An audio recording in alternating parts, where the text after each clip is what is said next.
बिस्मिल्लाहिर्रहमानिर्रहीम। अस्सलाम वालेकुम नादरीन, आप यूट्यूब चैनल देख रहे हैं, मैं इमरान खान हूँ। नादरीन, सबसे पहले खबर देते हैं खैबर पख्तूनख्वा में जो जरगा हुआ, अमन जरगा, वो काफ़ी कामयाब जरगा हुआ। ये एक जलसे की नौयत का जरगा लग रहा था, क्योंकि जरगा में तो बहुत डिस्कशन होती है, बहुत सारे लोग बैठते हैं, वो अपनी अपनी बात करते हैं, अपने अपने मामलात सामने रखते हैं। जैसा कि जरगा एक किया था मंजूर पश्तीन ने गुज़िश्ता साल, और उस जरगे में हमने देखा था कि बड़ी तादाद में लोग आए, 3 दिन तक बैठे, तमाम मशरान ने अपनी अपनी तजावीज़ दी, अपनी चीज़ें सामने रखी। लेकिन यहाँ ज़रा जरगा डिफरेंट नौयत का था, ये एक जलसे की तरह का जरगा था। कबायली अमादीन मौजूद थे, वहाँ पे मशरान मौजूद थे, नौजवान मौजूद थे, मुख्तलिफ़ तंजीमों के लोग थे।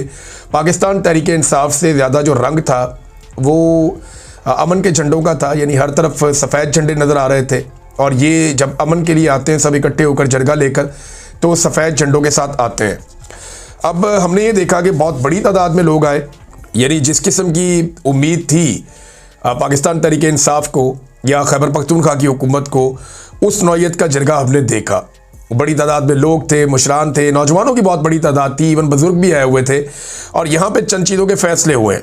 सबसे इम्पॉर्टेंट चीज़ जो है वो खिताब था नए CM का। उन्होंने दहशतगर्दी के ख़िलाफ़ जो एक मामला चल रहे हैं खैबर पख्तूनख्वा में, उनको लेकर काफ़ी चीज़ों पे बात की। ना सिर्फ ये, बल्कि उन्होंने ये भी बताया कि मिलिट्री ऑपरेशन के हवाले से उनका एक वाज़ेह मौक़िफ़ या उनकी लीडरशिप का या कबायली अवाम का क्या है। ये चीज़ें मैं आपके सामने रखता हूँ, चंद चीज़ें आपको बताता हूँ, फिर कुछ चीज़ें ऐसी बताऊँगा जो अभी होनी चाहिए थी लेकिन सुहेल आफरीदी के गले पड़ेंगी, वो मैं आपको बताता हूँ। नंबर 1, 1947 से लेकर 9/11 तक कबायलियों ने पाकिस्तान की सरहदों की बिल्कुल मुफ्त में हिफाजत की, किसी को अंदर घुसने नहीं दिया। लेकिन 9/11 के बाद बंद कमरों में फैसला करके हमसे पूछे बगैर कबायलियों पर पराई जंग मुसल्लत कर दी गई और कबायलियों को कुर्बानी का बकरा बना दिया गया। ये सुहेल आफरीदी साहब ने कहा।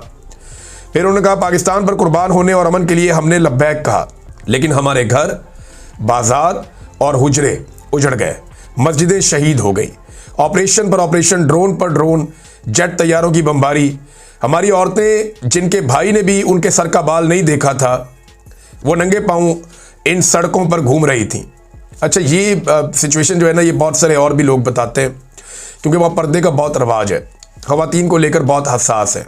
मैं जब कबायली इलाकों में कवरेज करने एक दफ़ा गया, तो मुझे वहाँ कुछ मिलिट्री ऑफिसर्स ने बताया कि हमारे लिए सबसे मुश्किल ये होता है कि जब ख़वातीन साथ जा रही हो ना कबायलियों के, तो हम चेकिंग करना हमारे लिए सबसे मुश्किल और तकलीफ दह काम है, क्योंकि इनकी जो पुरानी रवायात हैं वो रास्ते में आ जाती हैं और ये मरने मारने पर उतर आते हैं। तो सुहेल आफरीदी ने वो बात की है।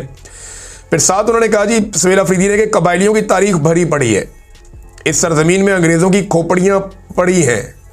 वो हुकूमत करने आए थे लेकिन हुकूमत ना कर पाए और अपनी खोपड़ियाँ इधर छोड़ गए। हमने पाकिस्तान का साथ इल्हाक खुद किया था। हम पाकिस्तानी थे, हम पाकिस्तानी हैं और हम पाकिस्तानी रहेंगे। ये जनाब सुहेल आफरीदी ने कहा।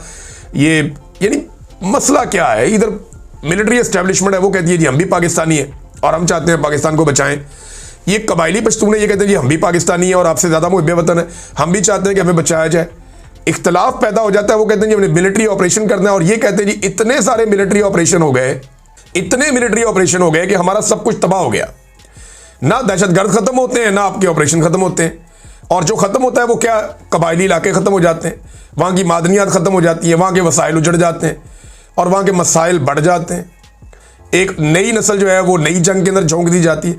अब उनका ये मसला है, वो कहते हैं जी हमें क्या मिला, ऑपरेशन पर ऑपरेशन, ऑपरेशन पे ऑपरेशन, ड्रोन पे ड्रोन, ड्रोन पे ड्रोन, जेट तैयारों की बमबारी। जब हमने नकल मकानी की तो हमसे वादे किए गए, लेकिन एक भी वादा हमारे साथ पूरा नहीं किया गया। फिर कुछ मुतालबात सुहेल आफरीदी ने रखे पब्लिकली सबके सामने। एक तो उन्होंने ये कहा कि ये जरगा किसी मिलिट्री ऑपरेशन को कबूल नहीं करता, ऑपरेशन बंद किए जाएं, और वहाँ मौजूद लोगों ने इसके ऊपर लब्बैक कहा कि जी बिल्कुल ठीक है, ऑपरेशन नहीं होने चाहिए। नंबर 2, उन्होंने कहा जी कि अब किसी कबायली की जान नहीं जाएगी, अगर जाएगी तो इसका हिसाब किताब होगा। ये बहुत इंपॉर्टेंट है। देखिए, मैं इसलिए कह रहा हूँ कि अभी हाल ही में ड्रोन अटैक भी हुआ, मार्टर से भी नुकसान हुआ, लेकिन FIR दर्ज नहीं हुई। जो इमरान खान साहब का एक मुतालबा था अली अमीन गंडापुर से कि जब भी ड्रोन हमला हो तो FIR दर्ज की जाए, कार्रवाई की जाए, रुकवाया जाए इन चीज़ों को। अब सुहेल अफरीदी वज़ीर आला खैबर पख्तूनख्वा हैं, अभी तक तो वो अपनी काबीना भी नहीं बना पाए, पूरी तरह से पाँव जमाए भी नहीं, और ड्रोन हमला भी हो गया। लेकिन मैंने कोई ऐसी खबर नहीं पढ़ी कि उस ड्रोन हमले के बाद कोई FIR दर्ज हुई हो। ये एक बड़ा चैलेंज है। लेकिन यहाँ उन्होंने ऐलान कर दिया कि अब किसी कबायली की जान नहीं जाएगी, अगर जाएगी तो इसका हिसाब किताब होगा। नंबर 3, उन्होंने कहा यह जरगा कबायली इजलास से किए गए वादे पूरे करने का मुतालबा करता है कि जो भी आपने वादे किए माजी में हमारे साथ, वो सारे वादे पूरे किए जाएं कि आप अपने इलाके खाली करें, हम ऑपरेशन करेंगे, आप वापस आएंगे, आपको ये भी देंगे, ये भी देंगे, ये भी देंगे। वो जो चीज़ों के आपने वादे किए आज तक दिए ही नहीं कुछ, तो ये वो कह रहे।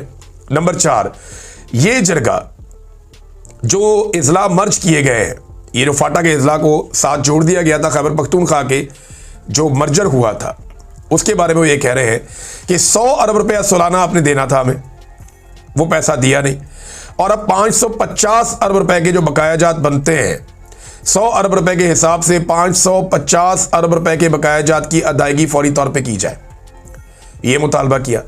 5वां मुतालबा ये किया कि ये जरगा नेट हाइड्रल प्रॉफिट के तहत 2200 अरब रुपए के बकायाजात की अदायगी का मुतालबा करता है। अब ये लगभग कोई 2750 अरब रुपया बनता है, यानी 2750 अरब रुपया। इतना पैसा तो कबायली इलाकों की और खैबर पख्तूनख्वा की किस्मत बदल सकता है। लेकिन इसके लिए जो है वो अली अमीन गंडापुर ने भी कोशिश की, माजी में भी कुछ कोशिश होती रही, लेकिन सुहेल अफरीदी को इसके लिए बहुत जोर लगाना पड़ेगा। ये सारा पैसा ना भी मिले, इसका एक हिस्सा 33%, 40% भी मिल जाए या इससे ज़्यादा मिल जाए, तो खैबर पख्तूनख्वा के अंदर अमन व अमान कायम करने में, वहाँ की तालीम और सेहत को और रोज़गार को बेहतर करने में काफ़ी मदद मिल सकती है। आखिरी मुतालबा उनका यह है कि ये जरगा NFC मीटिंग का मुतालबा और इस मद में खैबर पख्तूनख्वा के 350 अरब रुपये अदायगी का मुतालबा करता है। अब ये भी आप मिला लें तो ये लगभग बन जाते हैं 3100 अरब रुपया, 3100 अरब रुपया। ये खैबर पख्तूनख्वा का मुतालबा है कि ये पैसे हमें दिए जाएं ताकि खैबर पख्तूनख्वा पे खर्च किए जाएं, और ये पैसा खैबर पख्तूनख्वा का है। ये बार बार जो है ये कहा गया कि खैबर पख्तूनख्वा का पैसा, और सब इसको तस्लीम करते हैं, ऐसा नहीं है कि कुछ तस्लीम नहीं करता। नादरीन, ये तो क्योंकि कबायली इलाके से आया ना एक बंदा वज़ीर आला बना, यही तो प्रॉब्लम था एस्टेब्लिशमेंट का कि अगर कबायली इलाके का बंदा आके नुमाइंदा बन जाता है अवाम का और उसके पास आ जाता है इतना तगड़ा ऐवान, तो वो फिर आवाज़ उठाएगा, वो अपना हक मांगेगा। इससे पहले ये हक इस शिद्दत से नहीं मांगा गया था, ये तो प्रॉब्लम था। अब उन्होंने एक नया ऐलान भी कर दिया है कि असम्बली के अंदर वो जरगे बुलाएंगे, यानी जितने बड़े कबायली अमायदीन हैं, जो तगड़े लोग हैं, ये इख्तियार होता है हुकूमत के पास कि वो उनको बुलाएं, असम्बली के अंदर उनको बिठाएं। असम्बली में जाके कादी फायदी साहब तो बैठा था ना, और लोग भी बैठते हैं जाके, तो असम्बली के हॉल के अंदर कबायली अमायदीन को सबको बुलाएं, बुलाकर उन सबको बिठाएं, बिठा के उन सब की तजावीज़ लें, उनकी बातें सुने, और उसके बाद वो बातें पूरी कौम को सुनवाई जाएं, और उन बातों के ऊपर फिर फैसले किए जाएं और फैसलों पर अमल दरामद हो। अब तक के लिए इतनी, अपना ख्याल रखिएगा, अपने चैनल का भी। अल्लाह हाफ़िज़।